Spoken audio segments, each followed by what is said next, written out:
Groups పోస్టులు పెంచాలంటూ నిరుద్యోగులు నినదిస్తున్నారు.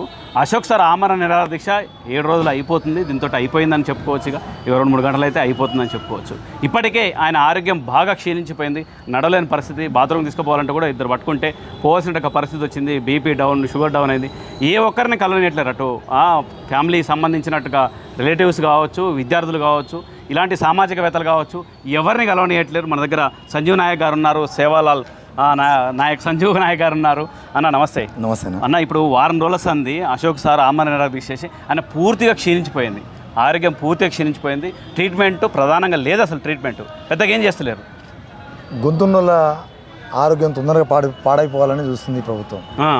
ఎందుకంటే నిరుద్యోగుల పక్షాన వాళ్ళ న్యాయమైన డిమాండ్కు కనీస పరిష్కార మార్గం నా ఆమరణ నిరాహార దీక్ష ద్వారానే జరుగుతుందనే ఆలోచనతో అశోక్ గారు తన ఉన్నతమైనటువంటి స్థానాన్ని వదులుకొని ఇవాళ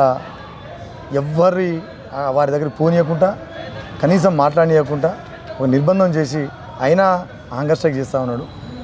ఉద్దేశం ఏంటంటే ప్రభుత్వంది సమస్య పరిష్కారం పక్కన పెడితే ఎవరైతే గొంతెత్తులు అందరూ భవిష్యత్ అనారోగ్యంతో క్షీణించిపోవాలి, రోడ్ల మీద కనబడవద్దు, ఆ కుట్ర ఉన్నది. ఎంతమంది చేస్తారు? మొన్న మోతిలాల్ నాయక్, అందుకనే మోతిలాల్ నాయక్ గారిది అదే పరిస్థితి. చావుకు దగ్గర పోయే వ్యక్తిని ఏం పట్టించుకోకుండా గాలికి వదిలేసినట్టు సిచ్యువేషన్ చూసినాం మనం. రాష్ట్రం మొత్తం గొంతెత్తిన కనికరం లేని పరిస్థితి. నిజంగా ఒక మాట చెప్పాలంటే రేవంత్ రెడ్డి గారు వచ్చిందే నిరుద్యోగుల ఆశల మీద. వాళ్ళని మభ్యపెట్టి, వాళ్ళని మాయమాటలు చెప్పి, మీకోసం నేను కేసీఆర్ మోసం చేసిండు, నేను 2 లక్షల ఉద్యోగాలు తీస్తా, నన్ను నమ్మురి, మీరు పోయి ఒక్కొక్కరు 3 ఓట్లు వేయించడని చెప్పి తోలిండు కదా. 30 లక్షలు 90 లక్షలు అన్నాడు. ఆ మాట ఆయనకు గుర్తుండి యాక్షన్ చేస్తున్నాడా, లేదా తన మైండ్కి ఎక్కించోళ్ళు నెగిటివ్ ఎక్కిస్తున్నారా? దేనికోసం? ఆయన చెప్పిన జాబ్ క్యాలెండరు, ఆయన చెప్పిన ఎన్నికల మేనిఫెస్టో, అతను ప్రకటించినటువంటి మేనిఫెస్టోలో ఏముందో ఒక్కసారి చదువుకుంటే పోద్ది కదా. ఎందుకు ఆయనకున్న సమస్య ఏంది?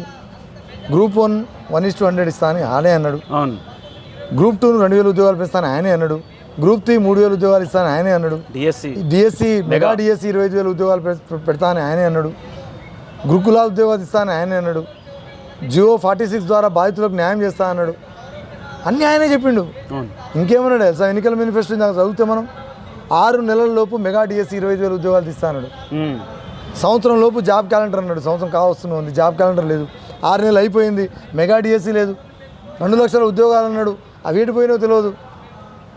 మొత్తం 30 లక్షల నిరుద్యోగుల ఆశలే రేవంత్ రెడ్డి అన్నాడు. మీ ఆశే రేవంత్ రెడ్డి, ఇంకో మాట లేదన్నాడు. అన్నా అని పిలిస్తే ఎమ్మడి పక్కన చూస్తానన్నాడు. ఇలా అన్నా అని కాదు, ప్రాణాలకు తెగించి ప్రాణం పోతున్న అశోక్ అన్న లాంటి వాళ్ళు కూడా మొత్తుకుంటుంటే కనీసం కనికరం చూపని రేవంత్ రెడ్డి గారి ప్రభుత్వాన్ని ఏమనాలో నాకు అర్థం కావట్లేదు. ఎందుకు జిజ్జు పడుతున్నాడు? ఎందుకు తను ఒక బెర్రగీసుకుంటుడు? ఏం బెర్రగీసుకుంటుడు ఆయన? Congress versus BJP, Congress versus BRS బెర్రగీసుకున్న బాగుండు. కాదు, నాకు శత్రుత్వము, నాకు పోటీతత్వము కేవలము నిరుద్యోగులే అనే పద్ధతిలో తన అడుగులు, యాటిట్యూడ్ కనబడుతుంది. బెర్రగీసి మీరు నిరుద్యోగులందరూ ఒకవైపు ఉండ్రి, రేవంత్ రెడ్డి ఇంకోవైపు ఉంటా, మీరు గెలుస్తారా నేను గెలుస్తానా?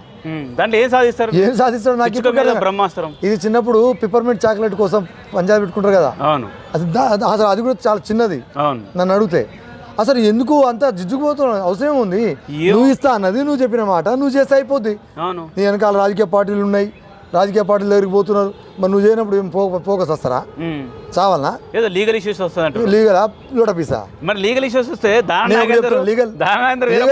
నేను అదంటున్నా, లీగల్ ఇష్యూ వస్తే ఈ లోటపీస్ మాటలు మనకు మొద్దు. కానీ లీగల్ ఇష్యూస్ అనే మాట మీద తప్పించుకోవడానికి చూస్తుంది కదా. నేను 100 లీగల్ ఇష్యూస్ కోర్టులు చెప్పినా ప్రభుత్వాలు చేయకుండా, కోర్టు ఆర్డర్ ఇచ్చినా పక్కన పడేసి కొత్త పద్ధతుల్లో జీవోలు తీసి నేను 100 చూపానా? ఇదే ప్రభుత్వంలో చూపానా నేను? లేదా జియోని బట్టు అడ్వకసీ అనేది హైకోర్టు తీర్పు 4 వారాలు ప్రభుత్వ అడ్వకేట్ పోయి అటెండ్ కాడు ఆయన. ఎందుకంటే తనకు అనుకూలంగా ప్రభుత్వానికి అనుకూలంగా రావాలని, రాజ్యాంగం విరుద్ధంగా ప్రభుత్వానికి అనుకూలంగా. ప్రభుత్వం అంటే ఎవరు? వీలే కదా. మరి నువ్వు 4 వారాల నుంచి నీ అడ్వకేట్ జనరల్ ఓట్లే కదా, అది లీగల్ ఇష్యూ కదా. పోనీ 2000 సంవత్సరంలో సెలెక్ట్ అయినటువంటి టీచర్ ఉద్యోగాలు 2001లో నియామకం కాబట్ట టీచర్లు, 2002లో నియామకం కాబట్ట ఎస్సీ ఎస్టీ బీసీ పిఎస్సి ఉపాధ్యాయులు ఎవరైతే ఉన్నారో అన్ట్రైన్డ్గా క్వాలిఫై అయ్యారు వాళ్ళు. వాళ్ళకి ట్రైనింగ్ ఇచ్చారు. ఎప్పుడు ట్రైనింగ్ ఇచ్చారు? 2 సంవత్సరాలు ట్రైనింగ్ ఇచ్చింది. 2 సంవత్సరాల ట్రైనింగ్ ఎటు ఇచ్చింది? వాళ్ళకి సెలవు దినాల్లో ట్రైనింగ్ ఇచ్చింది. అంటే ఇటు జాబ్కు జాయిన్గా అటెండెన్స్ ఉండాలి, మళ్ళీ సెలవులలో second Saturday Sunday Dasara Sankranti summer హాలిడేస్లలో వీళ్ళకి ట్రైనింగ్ ఇచ్చింది. వీళ్ళకి 2 సంవత్సరాలు ట్రైనింగ్ ఇచ్చింది. 2000లో అపాయింట్ అయినటువంటి వ్యక్తికి 2005 నుంచి నీకు సీనియారిటీ తీసుకుంటే ఇది కోర్టుకు పోయారు. కోర్టు ఏమని ఇచ్చింది? వాళ్ళ అపాయింట్మెంట్ ఎప్పటి నుంచి ఉందో అప్పటి నుంచే నువ్వు సీనియారిటీ ప్రకారం తీసుకోవాలని హైకోర్టు డైరెక్షన్ ఇచ్చింది. వీళ్ళ ప్రభుత్వంలో ఉన్న మాణిక్ రాజు ప్రభుత్వం ఏం చెప్తుందంటే హైకోర్టు ఇచ్చింది లీగల్ ఇష్యూలో హైకోర్టు ఆర్డర్ను పక్కన పడేసి ఇవాళ 2005 నుంచే సీనియారిటీని తీసుకుంది. మరి ఇది లీగల్ ఇష్యూ కాదా? ఇలాంటి ఎన్ని చెప్పాను నేను? ఎన్ని ఎన్ని ఎన్ని హక్కులను నువ్వు కాల రాసే పద్ధతులు హైకోర్టులు చెప్పిన నువ్వు సుప్రీంకోర్టు చెప్పిన పక్కన పడేస్తున్నావు. ఎందుకు నువ్వు అవన్నీ లీగల్ ఇష్యూ అని అన్నాను? ఎందుకు ఏం లీగల్ ఇష్యూ? అసలు రాజ్యాంగంలో ప్రొటెస్ట్ చేసే అధికారం ఉన్నప్పుడు, బాధలు ఉన్నప్పుడు, సంఘీభావంగా పోయే బాధ్యత ప్రతి పౌరునికి ఉన్నప్పుడు నువ్వు ఎందుకు? ఇది కూడా లీగల్ ఇష్యూ కదా. అశోక్ గారిని కలవని కూడా సంజయ్ నాయక్ ఆపించినావు కదా నువ్వు. సీఏ ఉన్నాడు, నీకు పర్మిషన్ ఉందా అన్నాడు. నేనేదో సీఏ ఇంటికి పోయినట్టు, నేనేదో రేవంత్ రెడ్డి గారి ఇంటికి పోయినట్టు, వ్యక్తిగత ఇళ్లకు పోయినట్టు మాట్లాడినారు ఆ రోజు. మరి అది లీగల్ ఇష్యూ కాదా? లీగల్ ఇష్యూ పేరు మీద మీరు తప్పించుకో చూస్తున్నారు కానీ అసలు విషయం లీగల్ ఇష్యూ కానే కాదు. వీళ్ళ ఉద్దేశం ఏంటంటే జిజ్జుకు పోతున్నారు. మూర్ఖంగా యువకులతోటి నిరుద్యోగ యువతతోటి కొట్లాడదామని చూస్తున్నది. నిరుద్యోగ యువకులే వాళ్లకు ప్రతిపక్షంగా కనబడతా ఉన్నది. నిరుద్యోగులే తనను టార్గెట్ చేసుకొని వాళ్ళని ఉండాలి నేనని ఉండాలనే పద్ధతిలో కొట్లాడుతున్నాడు. ఇది మంచిది కాదు. రేవంత్ రెడ్డి గారు, నువ్వు యువతకు ఇచ్చిన మాట ఒక యువతకు ఇచ్చిందే కాదు, రాహుల్ గాంధీతో కూడా చెప్పించినావు. నువ్వు రాహుల్ గాంధీని కూడా మోసం చేసినావు. నీ అధిష్టానం రాహుల్ గాంధీ, నిన్ను ముఖ్యమంత్రి చేసింది రాహుల్ గాంధీ, నీకు బీఫామ్ ఇచ్చింది రాహుల్ గాంధీ. ఆ రాహుల్ గాంధీని మోసం చేసినావు నువ్వు. కాబట్టి మిత్రులారా, నిరుద్యోగ యువకులారా, తెలంగాణ సమాజం మొత్తం చూస్తూ ఉన్నది. మొన్న టీజీపీఎస్సీ ముట్టడి రోజు ఏ రకమైన నిర్బంధం చేసినా ప్రతి పోలీస్ స్టేషన్లో 1000 మంది నిరుద్యోగులను అరెస్ట్ చేసి పోలీస్ స్టేషన్లో పెట్టావు. ఇటువైపు దాచినమేమో కాక టీజీపీఎస్సీని నాలాంటి వాళ్ళని అరెస్ట్ చేసి ఎక్కడ పడితే అక్కడ రకరకాల పద్ధతుల్లో నిర్బంధం చేసి ఒక ఉద్యమకారులను చూడకుండా అవమానించి తొక్కి కసరు తీసే పద్ధతుల్లో మీరు వివరించినా పోలీస్ స్టేషన్లు మొత్తం కలకలలాడినాయి. అవి అందరికీ తెలుసు, మీ ఇంటెలిజెన్స్ కూడా తెలుసు. ఎవరిని దాయాలనో నువ్వు దాయలేకపోయినావు. 1000 మంది పోలీస్ స్టేషన్ల చుట్టూ ఉన్నారు. అయినా మీ మూర్ఖత్వం విడనాడట్లేదు. ఇది మంచి పద్ధతి కాదు. నువ్వు ఇప్పటికైనా కళ్ళు తెరువు. రేవంత్ రెడ్డి గారు, నీ మంత్రివర్గంలో ఉన్నటువంటి మంత్రులకు కూడా హెచ్చరిస్తున్నా, రేవంత్ రెడ్డిని తిడితే మాకు మంచిది అని చెప్పి సంఖ గుద్దుకుంటున్నారేమో. నెక్స్ట్ మీదే బాధ్యత. మీరు అనుకుంటున్నారేమో నిరుద్యోగ యువతతోటి ఏం కాదని. ఇక చూడ్రి బిడ్డ, రానున్న రోజుల్లో రాహుల్ గాంధీ తోటి తెలుసుకోవడానికి తాడోపేడు తెలుసుకుంటాం. అశోక్ గారి ఆరోగ్యం క్షీణిస్తూనే ఉన్నది. అతన్ని కనీసం బాత్రూమ్ తీసుకుపోయే పరిస్థితి లేదు. చిన్నపిల్లలు ఉన్నారు, వాళ్ళ భార్య ఒక్కదాంతో కావట్లేదు. కనీసం పక్కన సహాయకులను కూడా పోనించే పరిస్థితిలో లేని పరిస్థితి ఉంది. నిజంగా ఏం లేదు. అశోక్ గారి దీక్షతోటి నీకు నష్టమే లేదు. ఆయనతోటి ఏం కాదన్నప్పుడు నీకు చుట్టూ పోలీసులు ఎందుకు పెట్టావు? అన్ని 4 రూట్లు మొత్తం బారికేడ్లు పెట్టి ఎందుకు ఆపినావు? నీకు తెలవాలి కదా. తెలుసు ఈ అశోక్ గారి దీక్షతోటి ఏం జరుగుతుంది ప్రభుత్వానికి మీకు తెలుసు. కాబట్టి మిత్రులారా, ఖబర్దార్. ఈ యువత మొత్తం ఆలోచిస్తుంది, గుండెలో పెట్టుకుంటుంది. మిమ్మల్ని మీ రేవంత్ రెడ్డి గారు కానీ, మీ రాష్ట్ర ముఖ్యమంత్రి పదవిని కానీ, మీ ప్రభుత్వాన్ని కానీ, మీ ఎమ్మెల్సీ బలమూరి వెంకట్ కానీ, తీర్మాన్ మల్లన్న కానీ, మీ ఎమ్మెల్సీ కోదండరామ్ కానీ ఎవరైతే నిరుద్యోగుల పక్షాన మేము కొట్లాడినామని నటన చేసిరో వాళ్ళ డ్రామాలు ఇవాళ తేటతెల్లం చేసుకుంటున్నారు. ఇవాళ దాచుకొని ఉండొచ్చు కాక భవిష్యత్తు చరిత్ర ఎప్పటికైనా మిమ్మల్ని క్షమించదని సందర్భంగా హెచ్చరిస్తా ఉన్నాను. అంటే కొత్తగా ఏదో జాబ్ క్యాలెండర్ స్వరం అనుకున్నారు. అందులో నిండా కొడితే 18,000 లేవు. ఇది ఈ ఓపెన్ వేసుకుంటే పోతే ఎంత కాదని 1,00,000 కూడా దాటవు. జాబ్ క్యాలెండర్ అనే పేరు మీద ఆయన అనుకున్న జాబ్ క్యాలెండర్ ఏంటంటే, మేము ఇన్ని సంవత్సరాల నుంచి ప్రతిపక్షంలో ఉన్నాం. ఈ జాబ్ క్యాలెండరు నాకు, మా పొంగులేటికి, మా భట్టికి, మా కోదండరామ్కు, మా తీన్మార్ మల్లన్నకు, మా ఉత్తమ్ కుమార్ రెడ్డి గారికి, మా కోమటిరెడ్డి వెంకరెడ్డి గారికి ఇయే జాబ్ వాళ్ళ క్యాలెండర్ అది. వాళ్ళ క్యాలెండర్ అది. కాకపోతే టీజీపీఎస్సీ టైము, సమయము, టీజీపీఎస్సీ నిబంధనలు ఎవరో డిసైడ్ చేస్తారా? నేను డిమాండ్ చేస్తున్నా. నాకేదో డౌట్ వస్తుంది. అందరు ఇందాక విద్యార్థులు మాట్లాడుతుంటారు.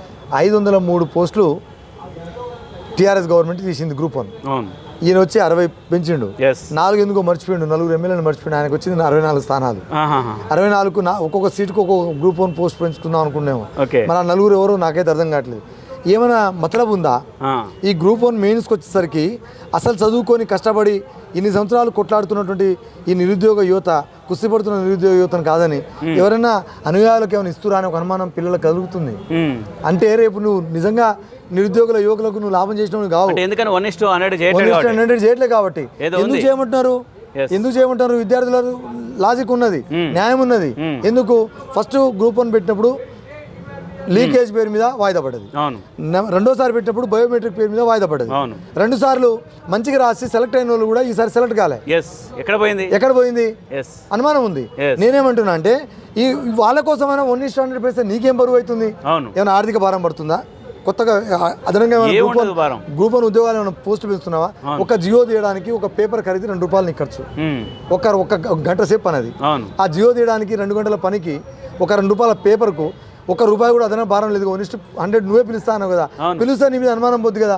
నేను ఇప్పుడు డిమాండ్ చేస్తున్నా, చైనాలో ఆర్టిఫిషియల్ ఇంటెలిజెన్స్ ద్వారా ప్రశ్నపత్రాలు ఆర్టిఫిషియల్ ఇంటెలిజెన్స్ తయారు చేస్తుంది. అవి క్వశ్చన్ పేపర్ తయారు చేసి బయటికి రాగానే సీల్ చేసేస్తుంది. మనిషి అనేటోడు చూడాడు, ఆర్టిఫిషియల్ దానికి తప్ప ఎవరు తెలియదు. అది సీల్ చేస్తుంది. పరీక్షా పత్రాలు డైరెక్ట్గా సెంటర్లోకి పోతుంది, సెంటర్లో స్టూడెంట్కి తెలుస్తుంది. మళ్ళీ సేమ్ రాగానే ఆర్టిఫిషియల్ ఇంటెలిజెన్సే దాన్ని దిద్దుతుంది. ఇది చాలా బాగుంది. నాకు అనుమానం ఇప్పుడు గ్రూప్ 1 మెయిన్స్ ఆర్టిఫిషియల్ ఇంటెలిజెన్స్ ద్వారానే ఈ గ్రూప్ 1 మెయిన్స్ ప్రశ్నపత్రాలు తయారు చేయించాలి. వాళ్ళే రక్తం లేని మనిషితో తయారు చేయించాలి. మనిషికి స్వార్థం ఉంది కనబడుతుంది కదా. ఇప్పుడు మీరే అన్నారు కదా గ్రూప్ 1 లీకులు చేసింది బీఆర్ఎస్ గవర్నమెంట్ అని, మీరే అన్నారు కదా. లీకులు అయిన వాళ్ళు కేసులు పాలయ్యారు కదా. మరి ఇది కూడా అట్లా జరుగుతుందేమో. మీ అనుయాయులు ఇచ్చుకోవడానికి 60 పోస్టులు పెంచుకునేమో 1:100. అదే అంటున్నా. అప్పుడు ఉన్నటువంటి డీజీపీ మహేందర్ రెడ్డి నువ్వు టీఎస్పీఎస్ చైర్మన్ ఎట్లా చేసినావు? ఎందుకు చేసినావు? గ్రూప్ 1 లీక్ అయినటువంటి సమయంలో డీజీపీ మహేందర్ రెడ్డి ఉన్నాడు కదా, ఆయనే తీసుకొచ్చి ఎట్లా పెట్టావు నువ్వు? అనుమానం అయితే పిల్లలకు కలుగుతుంది, నాకు కాదు. ఇది విద్యార్థులు అంటున్నారు, నిరుద్యోగ యువకులు అంటున్నారు. నాకెందుకు అనుమానం లేదట. పాపం ఏడుస్తా ఉన్నారు. కనీసం వాళ్ళకెళ్ళి చూడండి. తెలంగాణ ఉద్యమంలో యువత నా నిధులు నా నియామకాల కోసం అని పోరాటం చేసిన యువత ఆ జనరేషన్ మొత్తం చదువును కోల్పోయింది. ఖర్చు లేని సలహా చెప్తారు మీరు. నేను చాలా ప్రభుత్వానికి ఈజీగా సలహా ఇస్తున్నా, రెండో సలహా కూడా ఉచితంగా ఇస్తున్నా. ఇవన్నీ పోరాటాలు జరుగుతాయి. గ్రూప్ 2ను కొంచెం పెంచి, ఎందుకంటే డిఎస్సి రాసిన వాళ్ళకు ఒకటే రోజు గ్యాప్ ఉంది గ్రూప్ 2 రాయడానికి. ఒకటే రోజు గ్యాప్ ఉంది, ఒకటే రోజులో గ్రూప్ 2 రాయలేరు. కాబట్టి ఆ గ్రూప్ 2ను పెంచి డిసెంబర్లో పెట్టుకో. పోస్టులు పెంచి డిసెంబర్లో పెట్టుకో. నీకు చాలా పేరు వస్తుంది, ప్రభుత్వానికి మంచి పేరు వస్తుంది. నేను చెప్పేది, నేను ₹1 నీ నుంచి రాయల్టీ కూడా తీసుకోను. ఈజీ పరిష్కారం. డిఎస్సిని నువ్వు కొంచెం ఒక 5-6 వేలను పెంచు కనీసం. నువ్వు జిజ్జుకు పోకు మిత్రమా, మేము అందరికి మీకు చేతిలో దండం పెడుతున్నా. గ్రూప్ 2ను వాయిదా అయ్యి పెంచి వాయిదా అయ్యి ఈ గ్రూప్ 1కు సంబంధించి 1:100 చేయి. నీకు సగం పరిష్కారం అవుతుంది. డిఎస్సిని ఒక 5-6 వేల ఉద్యోగాలు పెంచు. పెద్ద పని కాదు. నువ్వే అన్నావు కదా, ప్రతి పల్లె ప్రతి చిన్న గ్రామ పంచాయతీ కింద హామ్లెట్లకు కూడా మేము స్కూళ్ళు ఏర్పాటు చేస్తామన్నాడు. 6,000 స్కూళ్ళు మూతపడ్డాయి. 6,000 స్కూళ్ళను కూడా మేము తీస్తామన్నాడు. అంటే ఒక్కొక్క స్కూల్కి 2 పోస్టులు, 12,000 ఉద్యోగాలు కనబడుతూనే ఉన్నాయి. చిన్న తండాలు, చిన్న గూడాలు, చిన్న గ్రామాలు అంటే దాదాపుగా 30,000 హామ్లెట్లు ఉన్నాయి. 30,000 హామ్లెట్లు ఇంటూ ఒక్కొక్క పోస్ట్ చూసుకున్నా 30,000 ఉద్యోగాలు ఉన్నాయి, టీచర్ ఉద్యోగాలు. నువ్వు ఒక్కొక్క సెక్టార్కు అప్పర్ ప్రైమరీ స్కూలు, ఒక్కొక్క మండలానికి హై స్కూలు, ఇట్లా ఉన్నావు. ఈ ఉద్యోగాలు చూస్తే బోలెడన్ని ఉన్నాయి, నోట్ లెక్కలు కనబడుతున్నాయి. నువ్వు మొన్న తీసిన డిఎస్సి నోటిఫికేషన్లో కొన్ని జిల్లాల్లో అయితే స్కూల్ అసిస్టెంట్ ఒక్క పోస్ట్ కూడా ఖాళీ లేవు. ఒక్క పోస్ట్ కూడా లేదు కొన్ని జిల్లాల్లో. ఇది వద్దు, మీకు ఎవరో మిస్గైడ్ చేస్తున్నారు నాకు అర్థమైంది. అది కూడా బలిమూరు లాంటి వాళ్ళు, రియాజ్ లాంటి వాళ్ళు ఎవరో చేరినట్టుంది. వాళ్ళ మాయలో పడకురి. మా మిత్రుడైన మా రేవంత్ రెడ్డి గారికి నా రిక్వెస్ట్, ఆయనకి ఏంటంటే ఎంపీలు ఎమ్మెల్యేలు చేసిండు. ఆయన షార్ట్ కట్లో సడన్గా గొప్ప పదవుల్లో వచ్చేసిండు. సడన్గా ఎట్లొచ్చిండు? కాంగ్రెస్ పార్టీ, టీడీపీ నుంచి కాంగ్రెస్ పార్టీ పోవడమే వర్కింగ్ ప్రెసిడెంట్ వచ్చేసింది. ఒక 2-3 సంవత్సరాలు ఆగలేదో పిసిసి ప్రెసిడెంట్ వచ్చింది. ఆ పిసిసి ప్రెసిడెంట్ వచ్చిన 2 సంవత్సరాలు వచ్చిందో కాలేదో ముఖ్యమంత్రి పదవి వచ్చింది. అందరు నీలాగా అదృష్టం ఉండొద్దా? నీకులాగా అందరికీ అదృష్టం ఉండొద్దా? రేవంత్ రెడ్డి గారు పాపం పిల్లలు కష్టపడి చదివితే కానీ ఉద్యోగాలు వస్తాయి. వాళ్ళ కోసం చూడవా? నువ్వు వచ్చినట్టు అందరు రావాలని అనుకోకు. అందరికీ రాదా అవకాశం? నువ్వు ఎట్లా వచ్చినావో చెప్పు, మరి ఆ విద్య ఏందో చెప్పు, ఆ షార్ట్ కట్ ఎట్లా పోయినావో చెప్పు. అందరికి రాదు. దయచేసి రేవంత్ రెడ్డి గారు ఇప్పటికైనా మీరు నిరుద్యోగుల పక్షాన ఉంటారని మేము ఆశిస్తున్నాం.